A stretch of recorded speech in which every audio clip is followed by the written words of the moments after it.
வணக்கம். நேசலில் வரக்கூடியது, அதாவது மூக்கு நோய்கள் அப்படின்றது அது வந்து ஒரு தனி நோயாகவும் இருக்கிறது உண்டு, மற்ற நோய்களோட இது துணை நோய்களாகவும் இருக்கிறது உண்டு. மூக்கில் வரக்கூடிய நோய்கள் சிலவற்றை இப்போ அனுபவ மருந்துகளை சிலவற்றை பார்ப்போம். நம்ம குறிப்பாக மூக்கில் வரக்கூடிய இந்த பாலிப்பி அப்படின்னு சொல்லக்கூடிய உள்ளுக்குள்ளேருந்து மூக்குக்குள்ளேருந்து வளரக்கூடிய ஒரு விதமான ஒரு கெட்ட வளர்ச்சி, அதாவது ஒரு கெட்ட தோலுடைய வளர்ச்சி அப்படின்னு சொல்லலாம். இது பெரும்பாலும் வந்து ஒரு டைப்பு வந்து டிபி குரோத்து தான். இதை வந்து தமிழில் பழைய காலத்தில் நாசிகா பீடம் அப்படின்னு சொல்லுவாங்க. இந்த மாதிரி நாசிகா பீடத்துக்கு உள்ளும் புறமான மருந்துகள் சித்த மருத்துவத்தில் ஏராளமாக இருக்குது. இது வந்து டிபி குரோத்து தான். இது வந்து மூக்கில் மட்டும் இருக்கக்கூடிய விஷயம் சில பேருக்கு உண்டு.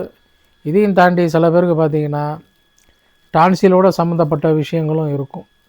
இன்னும் சில பேருக்கு பார்த்திங்கன்னா டான்சில் இல்லாமல் வோக்கல் கார்டுலேயும் சில இன்ஃப்ளமேஷன் கூட ஃபார்ம் ஆகும். அந்த மாதிரி வரும்போது பேசுகிறது, குரல்லாம் அடங்கி போயிடும். இந்த மாதிரி வோக்கல் கார்டுலேயும் இந்த மாதிரி பிரச்சனைகள்லாம் கூட வரது உண்டு. இதுக்கெல்லாம் தனித்தனி சிகிச்சைகள் எது இருந்தாலும் சில முக்கியமான சிலவற்றை நம்ம இப்போ பார்ப்போம். இப்போ நேசல் பாலிப்பிக்கு ஒரு நேசல் ட்ராப் ஒன்று உங்களுக்கு நான் சொல்கிறேன். இது ரொம்ப ஈஸியாக தயாரிச்சிக்கலாம். கொஞ்சம் கஷ்டப்பட்டு தான் தயாரிக்கணும். ஆனால் தயாரிச்சிட்டிங்கன்னா இந்த கஷ்டமான நோயிலேருந்து சீக்கிரம் விடுதலை அடைஞ்சிடலாம். ஏன்னா கிரானிக் ஸ்டேஜில் இருந்த மூக்கில் வந்து சதை வளர்ந்துருந்தாலும் சரி, நாளடைவில் நீங்கள் போட சீக்கிரம் கரைஞ்சி சௌரியமாகிடும். இது எப்படின்னா, நாயுருவி முத்தின விதையை கொஞ்சம் சேகரிச்சிங்க. இதெல்லாம் கிராமத்துப்புறங்கள்லேருந்து வரக்கூடியவங்கள்ட்ட கேட்டு இதெல்லாம் மெனக்கட்டு சேகரித்து தான் செய்யணும். நாயுருவி அரிசி வந்து, அதாவது அதோட விதைகள்னு சொல்லக்கூடிய அரிசியை நல்லா முத்தினதாக பார்த்து ஒரு குவான்டிட்டி வாங்கி காயப்பட்டு வச்சுக்கோங்க. அதேமாதிரி பார்த்திங்கன்னா மூக்குரட்டை வந்து ரொம்ப சர்ப்ளஸாக எல்லா இடங்கள்லையும் கிடைக்கும். நம்ம நடந்து போகிற பாதையிலே ஒரு இதை வச்சுக்கிட்டு நோண்டினோம்னா சும்மா ஒரு துண்டு வேர் இருந்தால் போதுமானது. அதிகபட்சம் ஒரு 2 இன்ச்சு 3 இன்ச்சு வேர் இருந்தாலே போதுமானது. நம்ம ஒரு 200 ml தயாரிக்கிறதுக்கு ஒரு இவ்வளோ பெரிய சைஸ் போதுமானது. இப்போ நீங்கள் செய்யக்கூடியது சிலது நாட்டு மருந்து கடையில் வாங்கிங்க.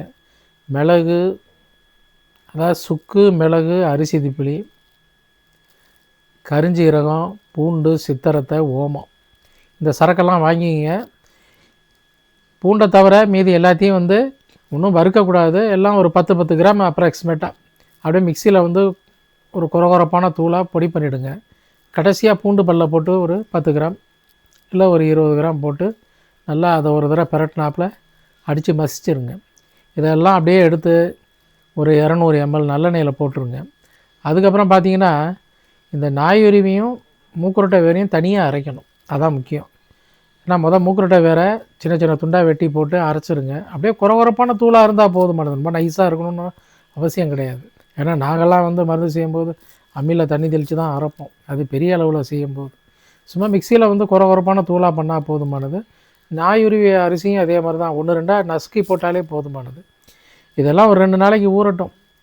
ஒரு 2 நாள் அப்படியே வெயிலில் வச்சு எடுங்க. 3ஆவது நாள் அடுப்பில் ஏற்றி பதமாக கொஞ்சம் பொங்கும், பதமாக காய்ச்சணும். அதுதான் முக்கியம்.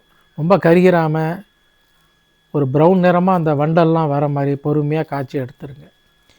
வடிகட்டி கொஞ்சம் ஆறுனதுக்கப்புறம் நல்லா வடிகட்டி ஒரு பாட்டிலில் ஸ்டோரேஜ் பண்ணி வச்சுங்க. இது வந்து ஒரு ஃபில்லரால் எடுத்து காலம்பரை, சாயந்தரம், நைட்டு இப்படி ஒரு 3 நேரம் ஒரு 2 சொட்டு, அதாவது நல்லா இருக்க சதை வளராத பக்கம் உள்ள நேசல்லையும் இதை போட்டுக்கணும். குறிப்பாக அந்த குரோத்து உள்ள இடத்துலையும் போட்டுக்கணும். முடிஞ்சால் அந்த எண்ணெயை தொட்டு மூக்கு மேலே கூட அப்படி மசாஜ் மாதிரி அப்படி பண்ணிங்க அந்த ஆயிலை. இது மாதிரி ஒரு 3 நேரம் ஒரு 2 சொட்டு 3 சொட்டு.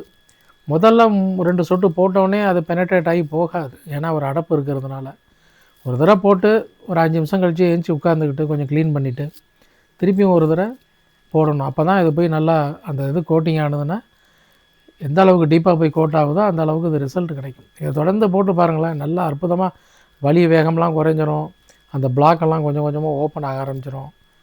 இயற்கை வழியிலே இது வந்து அப்படியே கரைஞ்சிக்கிட்டே வரும். இதெல்லாம் கண்கூடாக பார்க்கலாம் நீங்கள். மேலும்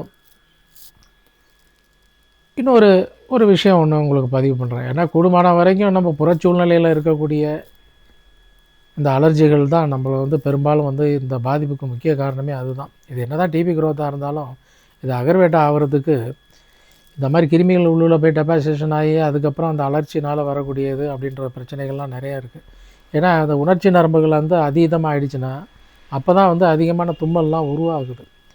ஏன்னா இந்த மூக்குக்கு கீழே இருக்கக்கூடிய சில நரம்பு மண்டலங்கள் வந்து ஒரு அதீத உணர்ச்சி ஆகிடுது இந்த இன்ஃபெக்ஷன்னால். அது மாதிரி விஷயங்களை குறைச்சிக்கிறதுக்கு ஒரு 2 புகை சொல்கிறேன். புகைன்னா ஒன்றும் பயப்பட வேணாம், ஒன்றும் நெடியெல்லாம் அடிக்காது.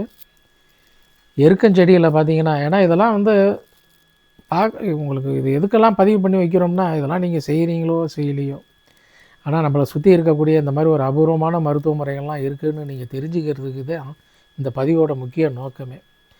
எருக்கஞ்செடியில் பார்த்தீங்கன்னா சில இடங்கள் காஞ்சாப்பில் இயற்கையாகவே அந்த குச்சிகள் காஞ்சி அந்த செடியிலே இருக்கும். அது மாதிரி உள்ள பீஸா பார்த்து ஒரு ஜான் அளவுக்கு கட் பண்ணி கொண்டு வந்து, இன்னும் கொஞ்சம் காயலைன்னா அது கொஞ்சம் நேரம் அப்படியே காற்றாட ஒரு 2 நாளைக்கு போட்டிங்கன்னா நல்லா காஞ்சிரும். காஞ்சதுக்கப்புறம் அது நுனியை வந்து சாதாரணமாக ஒரு நல்லெண்ணெய் விளக்கு தீபம் ஏற்றி அதில் நுனியை காமிச்சிங்கன்னா பற்றிக்கிட்டு எரியும். எரிஞ்சோன்னே அணைச்சிட்டு இப்படி கையில் அப்படியே வச்சு அப்படியே அந்த புகையை வந்து லேசாக இன்ஹேல் பண்ண வேண்டியது. கண்ணில் பட்டால் ஒன்றும் பிரச்சனை இல்லைங்க அந்த புகை.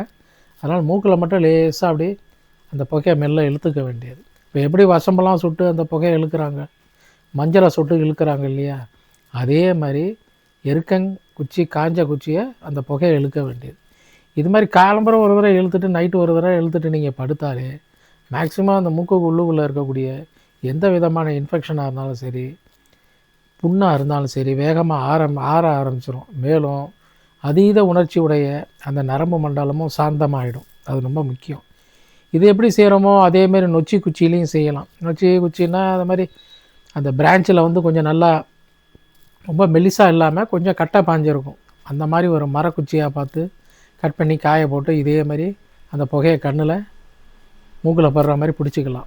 இதை எப்படி ஏன் கண்ணில் பிடிச்சிக்கலாம் அப்படின்னு சொல்கிறேன்னா, கூடுமான வரைக்கும் இந்த மாதிரி ஒரு ஆன்டிஹிஸ்டாமின் ட்ரக்கு தான் இதுக்கு பெரும்பாலும் எல்லாம் கொடுக்கறது வழக்கம் அலோபதியில். அதேமாரி பார்த்திங்கன்னா இந்த அலர்ஜியில் வந்து கண்ணில் சில பேருக்கு அதிகமான பிரச்சனையை ஏற்படுத்தும். இந்த மூக்கில் எந்த அளவுக்கு பண்ணுதோ அதேமாதிரி பார்த்திங்கன்னா கண்ணுலேயும் தீவிரமான விஷயம்லாம் பண்ணும். கண்ணில் எப்படின்னா ஒரு கடுமையான அரிப்பு, எரிச்சல், கண்ணெல்லாம் செவந்துடும், ஒரு கசிவு, அதாவது கசிவுனா ஒரு பசை மாதிரி ஒரு கசிவு, கண்ணை மூடிட்டு கொஞ்சம் நேரம் படுத்துருந்தோம்னா கண்ணெல்லாம் பிசு பிசுன்னு ஒட்டிக்கிறது, அரிப்பு, பயங்கரமான அரிப்பு இருக்கும். பார்த்திங்கன்னா அந்த லிட்டெல்லாம் கூட வீங்கிக்கும், அந்த மாதிரிலாம் கூட இருக்கும். இது வந்து இதுக்கு ஒரு ஆன்டிஹிஸ்டாமின் ஸ்டீராய்டல் ட்ராப்ஸ்லாம் இப்போ வந்து ப்ரிஸ்கிரைப் பண்ணுறாங்க. பழைய காலத்தில் என்ன பண்ணுவாங்கன்னா இதே தான், இந்த நொச்சி புகையை வந்து அப்படியே மூக்கில் இழுத்துட்டு அதை அப்படியே கண்ணில் அப்படியே காட்டுவாங்க. அந்த புகையை கொஞ்சம் எரிச்சல் கொடுக்கும். உடனடியாக பார்த்திங்கன்னா அந்த இன்ஃபெக்ஷன்லாம் வேகமாக கண்ணை விட்டு மறைய ஆரம்பிச்சிடும். மேலும் இதே இது கருநொச்சியில் பழைய காலத்து ட்ரைபல்ஸ்லாம் வந்து கண்ணில் இருக்க கேட்ராக்ட்டுக்கும் அது மாதிரி செய்வாங்க. ஆனால் அது வந்து கருநொச்சி. அந்த கருநொச்சியெல்லாம் இப்போ வந்து கிடைக்கிறது ரொம்ப அபூர்வம். ஏன்னா இப்போ வந்து நொச்சியிலே ஒரு நீல கலரில் உள்ளதை கருநொச்சின்னு சொல்லிக்கிட்டு இருக்காங்க. அது தவறான செய்தியாகும். கருநொச்சின்னா அதோடைய ஒரு இலையே வந்து 1 முழம் நீளம் இருக்கும். அதுதான் வந்து கருநொச்சியோட அடையாளம். அதனால் கருநொச்சியெல்லாம் இங்கே சர்ப்ளஸாக கிடச்சிடாது. அந்த புகையெல்லாம் வந்து அது மாதிரி கண்ணுக்கு பிடிச்சி கேட்ராக்டை கூட சௌரியம் பண்ணிக்கிட்டாங்க அப்படின்றது மருத்துவ இதில் உண்டு. அதனால் இதெல்லாம் ஒரு பக்கம். எதுக்குன்னா இதெல்லாம் பதிவு பண்ணி வைக்கிறோம்னா, இது வந்து அபூர்வமான செய்தியாக நீங்கள் கேட்டுக்கிட்டாலும் சரி, செஞ்சாலும் சரி, ஏன்னா இதெல்லாம் நம்ம பதிவு பண்ண வேண்டியது நம்ம கடமையாகுது. மேலும் இதுக்கு சில உள்மருந்துகளை நான் சொல்கிறேன். வேப்பிலை, துளசி, வில்வம், இது 3ம் இது சாதாரணமாக பூக்கடைகள்லே கிடைக்கிது, பூச்சந்தைகள்லே கிடைக்கிது. இதை வாங்கி தனித்தனியாக காய போட்டு அரைச்சி ஒரு கொரகொரப்பான தூளாக எடுத்து வச்சுக்கிங்க. ஏன்னா கஷாயம்தான் போட போகிறோம். கஷாயம் போடும்போது நல்லா 2 ஸ்பூன் அளவுக்கு ஒரு பாத்திரத்தில் போட்டு நிறையா தண்ணியை ஊற்றி மிளகு ஜீரகம் ஒரு அரை ஸ்பூனு நசுக்கி போட்டுருங்க. ஊறிக்கிட்டு இருக்கட்டும். காலம்பரை அடுப்பில் ஏற்றி நல்லா கொதிக்க வச்சு ஒரு பாதியாக சுண்டுனோடனே வடிகட்டி வச்சுக்கிட்டு ஒரு நாளைக்கு ஒரு 3 டம்ளர் 4 டம்ளர் நேரம் கிடைக்கும்போது எம்டி ஸ்டமக்கில் சாப்பிட்டுட்டு வாங்க. இது நல்லா ஒரு ஈஸ்னஃபில் கவுண்டிங்கு எந்த அளவுக்கு இருக்கோ அதெல்லாம் குறைய ஆரம்பிச்சிடும். 2வது இதில் ஒரு நேச்சுரலாகவே ஒரு ஆன்டிஹிஸ்டாமின் ஒரு இது இருக்குது, ஒரு மெடிக்கேஷன் ஒரு இது இருக்குது. அதனால் இதை சாப்பிட்டுட்டு வந்தீங்கன்னா நல்லா உங்களுக்கு நல்ல ரிசல்ட் கிடைக்கும். இந்த மாதிரி அலர்ஜியெல்லாம் நல்லா கட்டுப்படுத்தும். அது மாதிரி உபயோகப்படுத்தலாம். அப்படி இல்லைன்னா நாட்டு மருந்து கடையில் களிச்சிக்காய் கிடைக்கும். அதை வாங்கிட்டு வந்து உடச்சி அதை பருப்பு எடுத்து அதை பொன் வரவலாக வறுத்து பொடி பண்ணிக்கிங்க. இந்த பொடி உதாரணத்துக்கு ஒரு 3 பாகம்னா ஒவ்வொரு பாகம் அதிமதுரம் அந்த பொடியை வாங்கி கலந்துக்குங்க. சித்தரத்தை பொடி அது ஒரு பாகம் கலந்துக்குங்க. கடுக்காய் பொடி அது ஒரு பாகம் கலந்துங்க. அதாவது இது ஒரு ஒன்று ஒரு பாகம்னா இதுக்கு சம அளவு கழிச்சிக்காய் பொடி, வறுத்த பொடி, இது இது இந்த 4 சரக்கையும் நல்லா கலந்து ஒரு டப்பாவில் வச்சுக்கிட்டு நல்லா ஒரு 1/4 டீஸ்பூன் அளவுக்கு தேனில் குழப்பி இல்லை வாயில் இட்டு வெந்நீர் நேரடியாக சாப்பிட்லாம். இப்படி தொடர்ந்து சாப்பிட்டுட்டு வந்தால் இதுவும் ரொம்ப அற்புதமான ரிசல்ட் கிடைக்கும். இன்னும் உங்களுக்கு மூக்குரட்டை வேறு நிறையா கிடச்சிதுன்னா அதை சேகரித்து பொடி பண்ணி துணியில் நல்லா வஸ்திராகம் பண்ணி நைஸ் பொடியானதுக்கப்புறம் அதுக்கு சம அளவு மிளகு, சித்தரத்தை, ஓமம், கருஞ்சீரகம் இதெல்லாம் பொடி பண்ணி வச்சுக்கிட்டு ஒரு திட்டமாக சேர்த்தா போதுமானது. இந்த பொடியை கூட அப்படியே தேனில் குழப்பி சாப்பிட்டுக்கிட்டே வரலாம் ஒரு நாளைக்கு 4 நேரம்.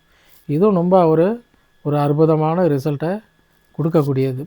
மேலும் இந்த மாதிரி நாசி சம்பந்தமான மருத்துவ முறைகள்லாம் நிறைய சித்த மருத்துவத்தில் மலிஞ்சு கிடக்குது.